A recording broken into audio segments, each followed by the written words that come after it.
Mirror's Edge. What can you say about Mirror's Edge that hasn't been said before? The first game was released during a time EA was taking gambles. Brutal legend. What do you do with a bunch of kids who don't know how to do anything but bang their heads all day long?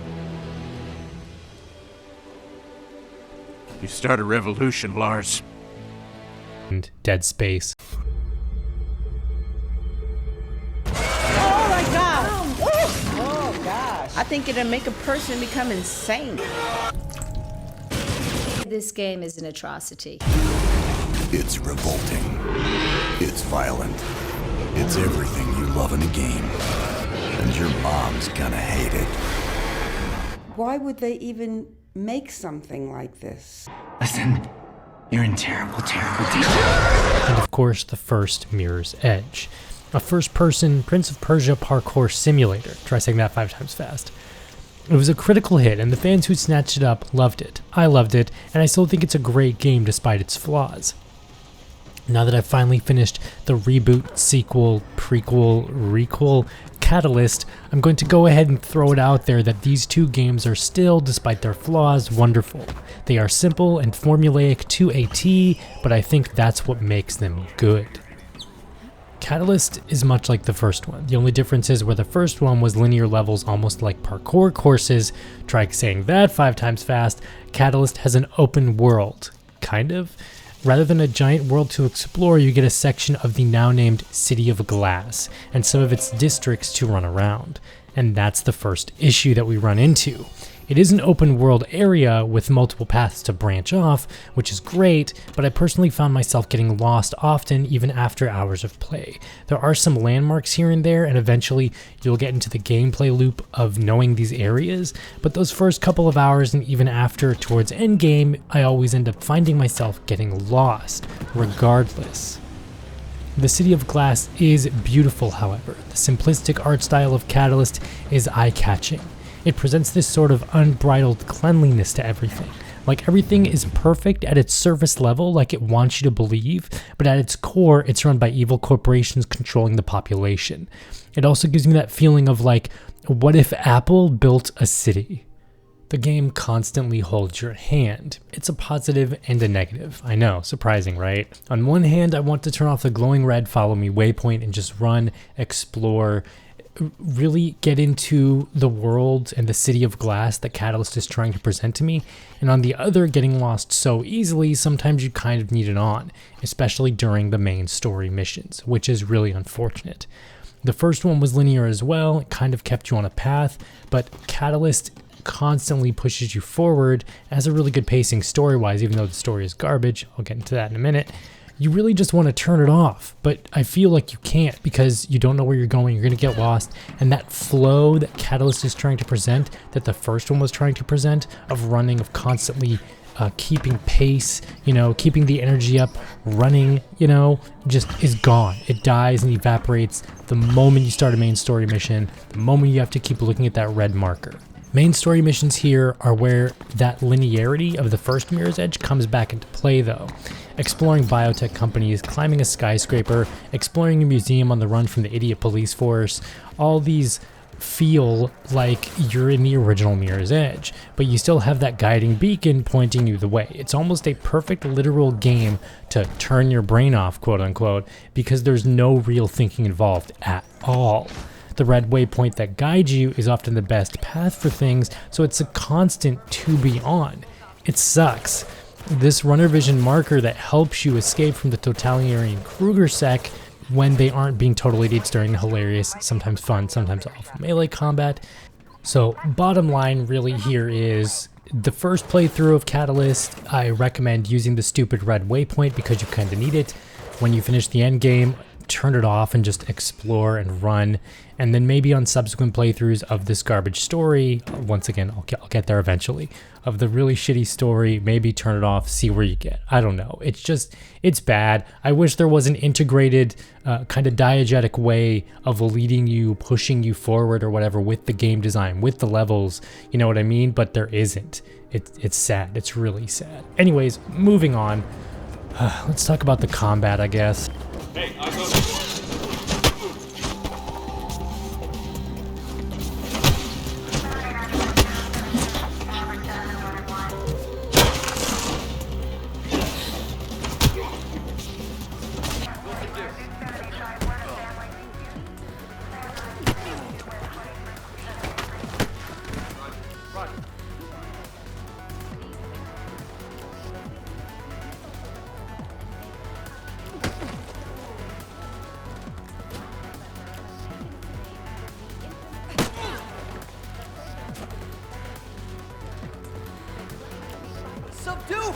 Combat is something else with Mirror's Edge Catalyst. Holy cow. Your main enemy is KSEC, the evil police force. They are dumb, really dumb. Between just standing there sometimes to boxing you in to just being bad, it's a hilarious fun time. Frustrating at points, cheesy at most. Early hours it's kind of easy because you only get like 2 moves or something and they can't really do anything, so it's just then you get upgrades and it gets easier, like a power to like hack their brain or something and make them stumble or whatever. It's simple, you know, it's simple because these games are simple. And speaking of upgrades, yeah, that's here now. Whoever thought of adding in a level system and upgrades for moves was stupid. I shouldn't have to unlock moves I could do normally in the first game. Like, who thought of that? Who thought of adding an RPG level up, unlocked skill tree thing that half your moves are already unlocked for you the moment you start the game anyway? There's no point for this. There's no point. And to make things even worse, there's not even like a new game plus mode for Mirror's Edge Catalyst, so it's like I can't restart the game with all the stuff I've unlocked already, you know, and be how I should have been the moment the game started. I shouldn't have to unlock moves, you know what I mean? It's dumb. It's dumb. It's a con for this game, one of the other cons for this game. Finally, we have the main story. The non-spoiler version is you are Faith, a runner who delivers intel and whatever else that the evil corporation controlling the city doesn't want people to have. There's a new product hitting the market, and you have to find out what it is and what it's for. If you've played the first Mirror's Edge, the rest of the story you'll see a mile away. Hell, you'll see the twists and turns the moment they start. It's a simple story. Just like this game, it's simple. The pacing is good, I'll admit.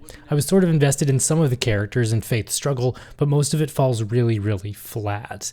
A lot of people, you won't really care, trust me.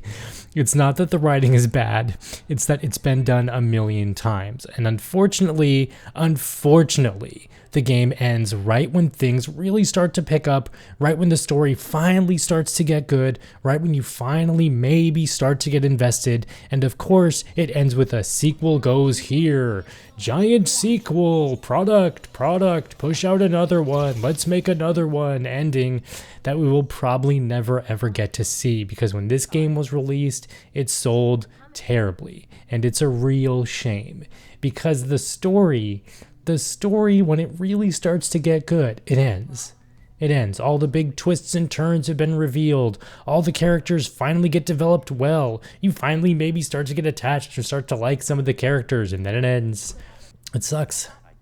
I was going to do a spoiler section for this video, but I realized that I don't really think I need one, because like just from the footage and the clips that I've shown of like the story bits, the little spoilery stuff that I've tried to keep out of, you'll probably see what's going on. Especially if you read like a summary of the first Mirror's Edge on Wikipedia or whatever, there's a good chance you'll see where the sequel goes, or the reboot, whatever. It follows the exact same story beats almost, the exact same pacing almost, only it's slightly better. It's slightly better. I don't even think I really talked about the gameplay, like the main core gameplay of this game. You are Faith, you are a runner, you run on walls, you swing off poles, you jump off stuff. You're a runner. It's parkour. It's a parkour simulator. If you played Prince of Persia, then you played, you know, Mirror's Edge. If you've played Dying Light, which is very much inspired by Mirror's Edge, you played Mirror's Edge. It's fun. The parkour feels really good. The sliding feels good. The running, the rolling, even though you have to unlock it, feels really... It feels good. It's grounded. The full body immersion and the full body motion or whatever that you see from your character when you look down, you see her feet. It's fantastic. That should be in every single game ever. Full body awareness should always be a thing in first-person games, period. Fight me. Let's do this. There's a moment when playing Mirror's Edge when you finally, you know, you may have gotten past the story, or you're taking a break from doing the crappy story missions or whatever. You're not collecting things, because this is an open world game. You get a bunch of stuff to collect and a bunch of, you know, go from here to there, time trial missions. They're all really fun. It's not bad. They're fun. But there's a moment where that flow state finally hits you, where you're not worrying about the red dot. You're not worrying about the map. You're just running. You're just enjoying, you know, you're having fun. It'll hit you eventually. Trust me. It'll hit you eventually with the first Mirror's Edge. It'll hit you again with this one. If there's any reason that you should play Mirror's Edge Catalyst, it's to just turn your brain off and run and have fun. Explore the city, swing, you know, I really think that's what this game is best at. I really want at least one more Mirror's Edge game to finally get that pattern right, to get that flow state right, to get where you're running and you feel awesome. It feels awesome. It looks awesome. It's awesome. I can't explain it. I can't explain it because it's something you have to experience for yourself. You know what I mean? Like, I want a Mirror's Edge 3 or another fucking reboot, whatever, a sequel, to finally get everything that was good about the first game, everything that's good about this game, and to combine it into one solid game, you know, maybe with a better story would be nice. And finally have like a perfect Mirror's Edge game, you know what I mean? Or even not even a Mirror's Edge game. It doesn't even have to, hell, any game company out there, developer, whatever, just steal the shit from Mirror's Edge, steal the formula, and just make a Mirror's Edge like game, but better than Mirror's Edge. You can do it. I believe in you.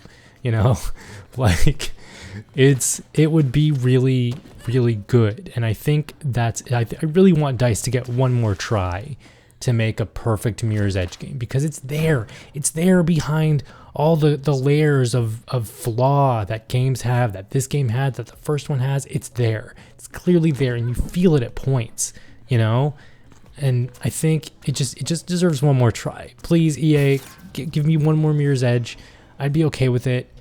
Just one more, man. One more. Like, you know, one more. Please. So I hope you liked this review. I'm going to throw some gameplay at the end. It's just not me talking anymore, and just Mirror's Edge, man. Like, it's fun. I highly recommend Catalyst. I recommend the first one. When the first Mirror's Edge is on sale, you can get it for like $1, $2, whatever. It's on GOG, it's on Steam. I'll put a link down below for both of them. Catalyst is unfortunately only on EA's Origin or EA's Play thing now. Oh, but wait a minute. It's not on Steam. I'm sorry. Even though the EA catalog has finally hit Steam, that doesn't mean it's on Steam.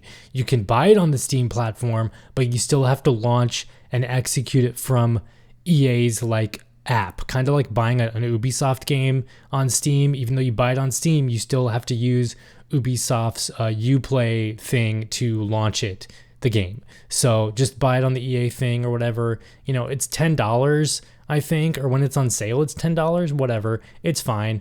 Play Mirror's Edge and Mirror's Edge Catalyst. They're all right games. They're good games. You know, they're decent for what they do. Parkour is awesome. Yeah, Mirror's Edge.